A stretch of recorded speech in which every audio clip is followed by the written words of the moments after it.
Iyo mishombwe muza muyijana he? Hizo makucha refu mnazipeleka wapi? Uko mushaka mushire mu mifuko. Hata muweke kwa mifuko. Ama muweke mahali kokote. Tufanye hivi sisi wote. Uri yako yasigaye. Yule amebaki. Sisi wote tuinue. Ninyi wote muinue. Tacho bitwaye muhumure. Kuna shida. Ni ikizungu se. Ikizungu ni kikibagarira shinjiye. Ni muje ni kama ugonjwa. Yes. Ikibagarira murakiza. Mnajua ugonjwa huo? Twaratewe twahuye n'ibintu bitoroshe. Tumepatana na mambo makubwa. Ndababwiza ukuri. Niwaambia ukweli. Twahuye n'ibintu bitoroshe. Tumepatana na mambo makubwa. Mutima waje himbaza Uwiteka. Nafsi yangu mshukuru Mungu. Tiwibagirwa ibyiza byose. Usisahau mema yote amekufanyia. Ambaye amekufanyia. Twibagirwa koko Yesu. Usisahau kwamba bakuyemo umwuka. Akiondoa pumzi. Biba biturangiranye. Mwisho wako. Ariko kubera kuko lakini mchungaji yabivuze neza kare. Ameongea vizuri mchungaji. Saa 6 zuzuye. Saa 6 kamili. Yavuze ngo saa 6 zuzuye alisema saa 6 kamili. Ariko hariho nabandi bamaze gucika. Kuna wengine ni wakati wa kushukuru lakini kuna wengine wamekufa. Ejo batubikiye umuntu umuvandimwe. Nikakumbuka kwamba jana kuna mtu amekufa. Hari undi wari muri moroge. Kuna mwingine alikuwa mochari. Amempata wazazi twakundaga cyane. Hao ni watu tulikuwa tunawapenda. Lakini tunashinda kuja mbele za Mungu. Tuvuge imirimo y'Imana itangaje. Tuseme kazi ikomeye yakoze. Na kazi amefanya. Tukaguma kuzana ikizira mu nzu y'Imana. Tunaendelea kuleta aibu mbele. Chukizo mbele za Mungu. Bulashme. Haleluya. Ariko umuntu azayamaja mu kanisa yaregeye gusa mtu wenda kanisani kama yagambiriye kama amepanga yagambiriye umuntu umujene kama umepanga kijana mwanaume lari mariga tiba igitangaza gisizwe haguruka tutere haleluya papa naomba usimame tutere haleluya uhagaze tu shout haleluya Imana yambwiye ngo Mungu ameniambia ngo kubera umwete mwishugira kwa ajili ya bidii n'ubwitange bukomeye na kujitolea umurimo w'Imana kwa kazi ya Mungu. Ibyo byihorere birabareba sivyo hayo hayatuhusu nibyiwe niwe muvuga ngo ame nitumbara nabonye ibintu hano bitoroshe mucungaje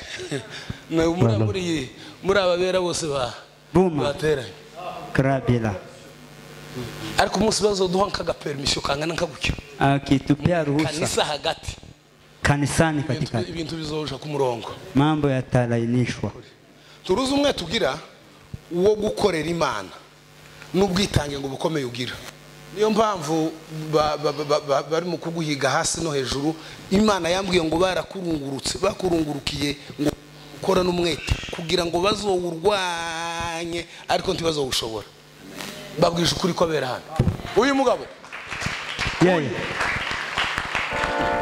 yeye abantu ngo baza batega mwateze kuko murabona mwafatishije metega kweli umetega imitego yabahukanye mitego tego imetoka zarangiye kabisa tego imetoka zarangiye mambo yameisha mureke dutere haleluya dushima Imana tushauti haleluya tukishukuru Mungu iryo runguruka ry'abadayimoni ritsinzwe mu izina rya Yesu kuchungulia kwa mapepo kushindwe tsindwa daimo tambira simele cast nanone tambuka kibe mugani wawe unaweza pita mbele yeme mugira umwete tuwe na bidii twe dutangiye kwinjirirwa mu mwaka none ni tariki zingahe hari ya mbere y'ukwezi kwa kangahe pambe pambere 20 na kangahe na gata tarehe 1 mwezi wa kwanza kera tunama twabaye nyanzuro yaso reke duheze umuvuga butumwa umwanya tumpe mnenaji tuze kugaruka alafu tutakuja kurudi bobela ataangalia habe nubwo mutaha habe nubwo mujahe hata kama mtaenda wapi tuko hapa acha nzotinya kuvugira imbere y'Imana sitaogopa kuongea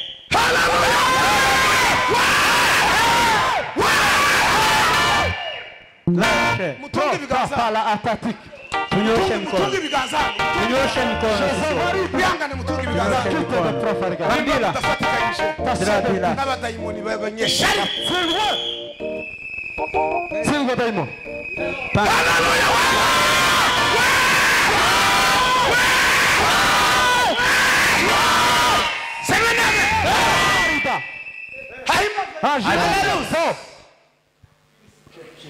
Ntabwo nari sintunga muri mwebwe. Ureke dutunge haleluya hari. Acha.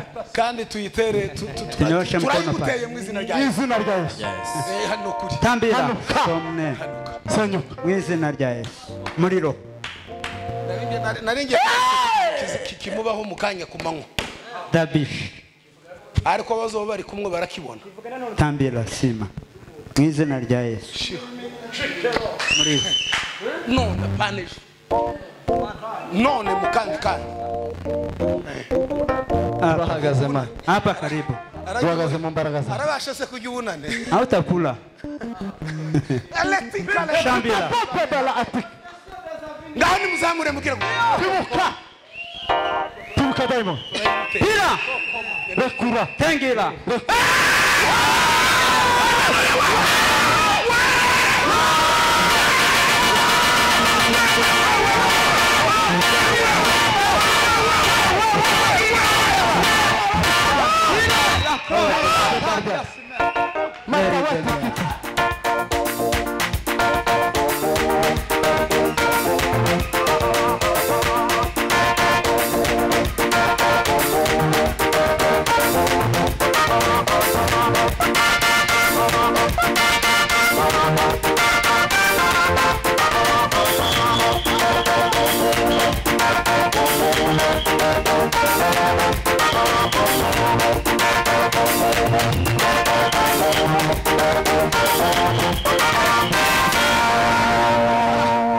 Faza la carta de Nazalarga.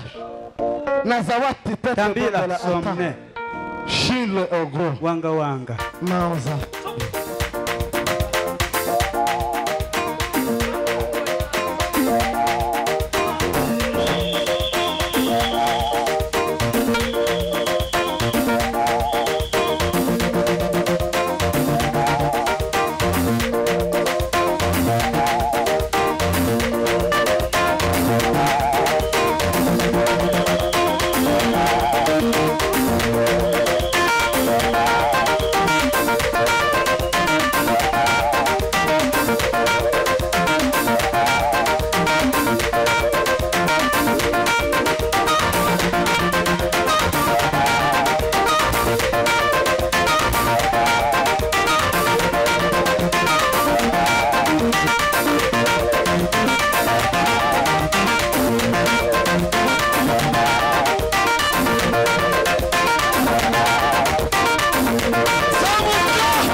muhagarare hano muhaze muhagarare papa banza usubire inyuma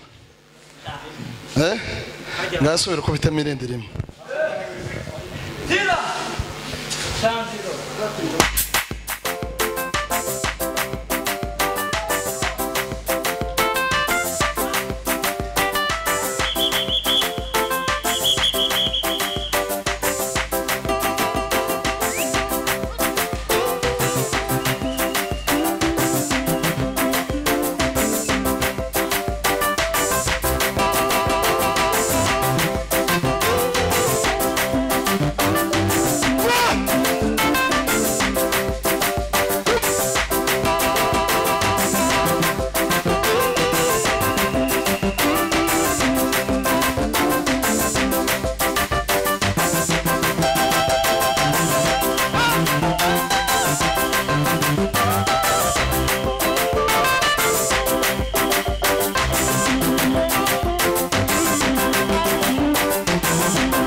Bwana sifiwe. Amen. Mugoma mbereke. Mwanze mugome hari. Endelea kusimama hapa. Tambukara papa. Pita nyinyi wote hapa. Tugiye guherekeza abavuga butumwa bacu. Nataka kusindikiza wa Tugiye guherekeza abavuga butumwa bacu. Nataka kusindikiza wainjilisti wetu. Siko nyembe. Hanyuma turama tuzitori mukunga. Alafu tutaendelea. Iminota kinga yo gushima Imana no kwiyegereza dakika kama ngapi tukimshukuru Mungu. Muzanani turo duherekeza abavuga butumwa. Lete sadaka tu. Wogira 500 igihumbi. Mwenye kuna 500 1000. Hanyuma kugira ngo ico naco kibe kivuye. Hiyo nayo ipite. Arozi bona muri mwebwe bara. Reka bazishira hano. Reka bazishira hano. Tazeka hapa. Hallelujah. Mwewe muri hano. Dufatikanye n'abashitsi vuga butumwa. Saidiane na wa injilisti wetu. Yego. Munyamahoro nantegere hano. Munyamahoro karibia hapa. Negereza telefone y'ikanisa hano. Alete namba ya kanisa.